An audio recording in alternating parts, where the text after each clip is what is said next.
Hi, my name's Emma, and let's talk spooky stuff. Over the last few years, ARGs have exploded onto YouTube and Twitter. ARG stands for Alternate Reality Games, but really, it's a new way of bringing storytelling to life using different social media platforms. I have had so many requests over the last couple of years to talk about ARGs, and I've been interested in bigger ones like Dear David and The Sun Vanished.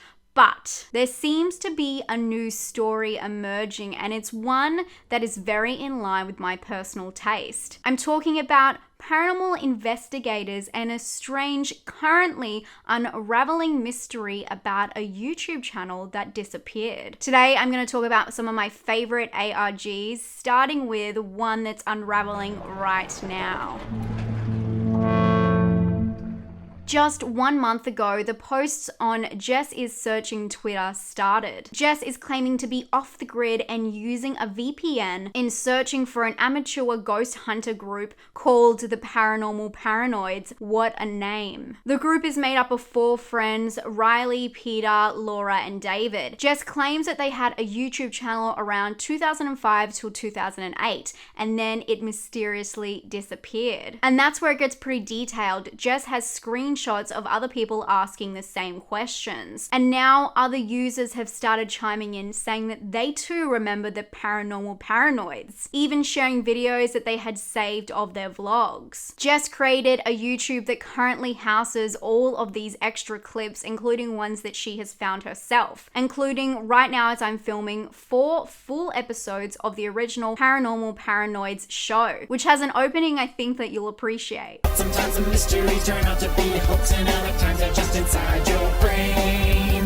Paranormal paranoids, the paranormal paranoids. The episodes so far include a prison, a school, a shed, and the scariest, I think, in my personal opinion, is about Mary Talbot, which is an episode about this wooded area that is supposedly haunted by this woman who took her own life. To most people, this forest is the same as any, but to the people of Cuyahoga Falls, Ohio, who remember what occurred in 1994, these woods hold a sinister story. A young married couple was on a hike when they came across the body of Mary Talbot.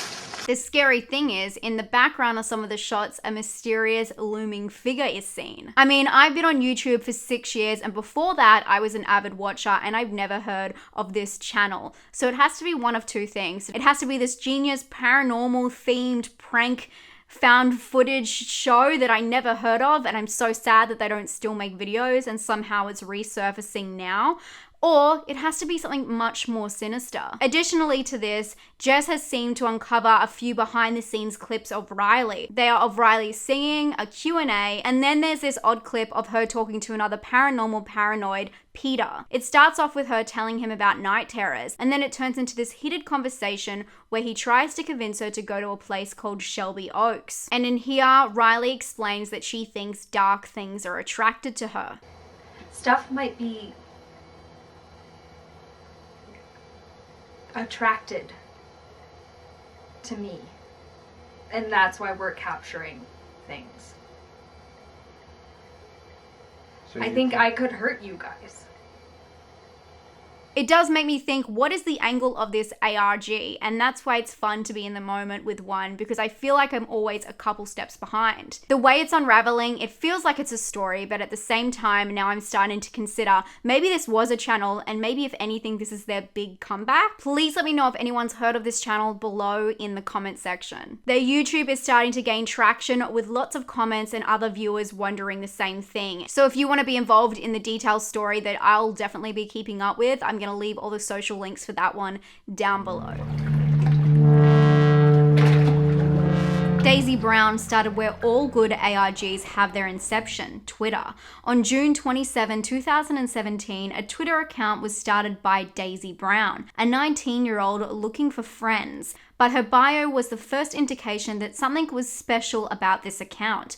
Daisy claimed to live alone with her monster named Ellen that was created by her father. Along with her frequent Twitter posts, she also began her own YouTube channel. And as the story progressed, it gave some backstory to Ellen, her monster, and her father, who was a scientist but missing. Daisy soon found a camera in her attic along with some other clues, and this is when she shared her first ever picture of Ellen, following with her first video upload to YouTube of her feeding Ellen. We soon learn that Ellen may not be the most interesting part about Daisy, as she confides in her audience, giving hints to her upbringing. Daisy never shows her face in videos. It seems that in her life she's had little to no interaction with other people, only recently discovering the internet, and also later we find out that she assumed most people had monsters like Ellen. This is when the ARG begins to embed more cryptic details into the story, in forms of messages in the closed captions of her seemingly ordinary videos. Most ARGs beg people to find patterns or clues. This is its way of involving the audience in the unraveling mystery. As the videos progress and Daisy becomes much more comfortable on camera, the captions tend to get more aggressive and elaborate, revealing a deeper storyline behind what was first a whimsical tale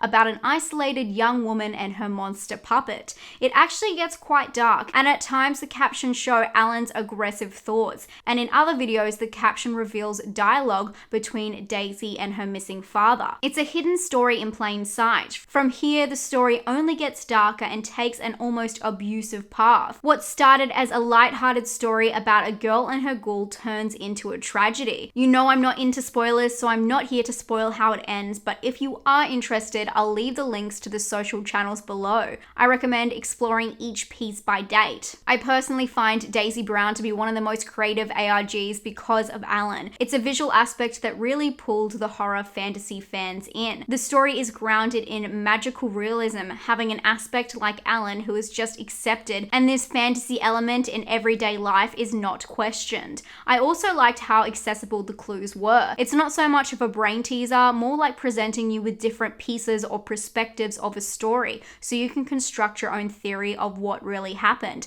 10 out of 10 for creativity. And yes, I am aware that the creator has revealed all, but I didn't want to include any of that information as it may spoil the fun for others, so I'll leave a link for that as well down below. If you are curious and you do know about this ARG already, it is really interesting. Marble Hornets for me was the first ARG I ever discovered. Actually, I didn't even know what an ARG was until years later. Marble Hornets is a YouTube web series that was first posted on YouTube in 2009, and it's the first introduction that most people had to the Slender Man. The concept was found footage based around the idea of the Slender Man, who had only been invented that year when it popped up on Creepypasta. The storyline follows student filmmaker Jay, who acquires a massive amount of raw footage from his college friend Alex, who was making a student film but suddenly gave up on the project due to unworkable conditions. Years later, Jay decides to look through the footage and uploads parts of Alex's raw tapes to a YouTube channel. Jay discovers that the reason that Alex may have quit was because of someone known as the Operator, a human-like figure that seemed to be stalking Alex. This turns out to be what we know as the Slender Man. Jay also started his own Twitter account which houses his own perspective. The idea is that everyone who becomes connected to the original project began to be affected in some way or another by the Operator, including Jay, who shows signs of stress and even obsession over the tapes on Twitter. The series was broken down into seasons, but all of the video content combined has a runtime of 9 hours and 24 minutes. That's a lot of content to get through. Clues for the stories are hidden in video distortion, such as static and voice warping. There's also hidden codes, and even in some instances, people have found voices by speeding up some of the videos.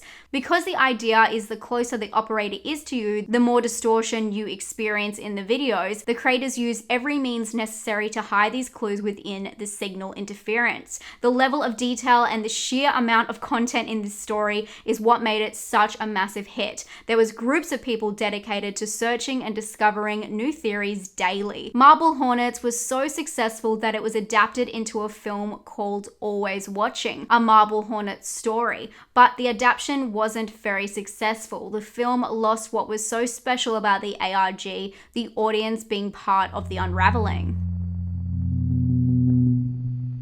Okay, I know there is still some speculation on whether this is an ARG or not, but for me, it is, but I totally respect if you have a different opinion. Created by Adam Ellis, this is one of the more creepy but simple horror stories that we have received via social media. Adam used Twitter to tell his story over several months, and it started in 2017 with a thread about Adam's dream of a child who had a dent in its head, in which came his famous drawing. A few days later, he also had a dream where someone tells him that he saw Dear David. This is where it gets its name. And that when Dear David appears to you, you may ask him only 2 questions, but never 3. In a different dream again, Adam asks David about his skull, which David says he was in an accident in a store. Besides the dream, Adam goes on to document other strange events that happen around the same time in his home, including his cats acting bizarre at midnight every night. There's weird appearances in the hallway and recordings of interesting sounds. Adam shares some of these sounds to his SoundCloud, where other users who are participating in the story are able to interact and leave their own thoughts as time-stamped comments. I love the way this kind of storytelling allows people to leave their mark on the story while it's unraveling.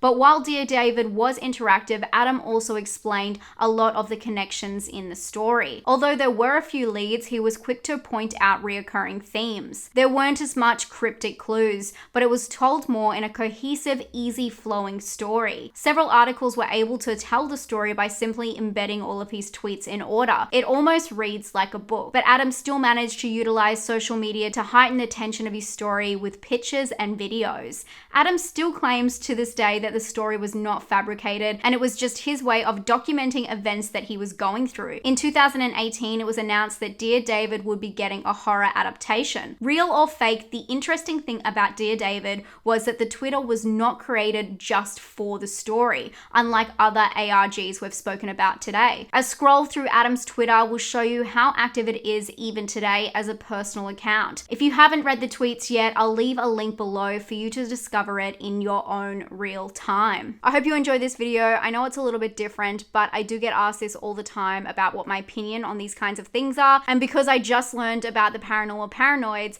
I thought it was the perfect time to do this video. Let me know your thoughts on ARGs down below, what your favorites are and what ones you want me to check out, and I'll talk to you all very soon. Stay safe and stay spooky. Bye, friends.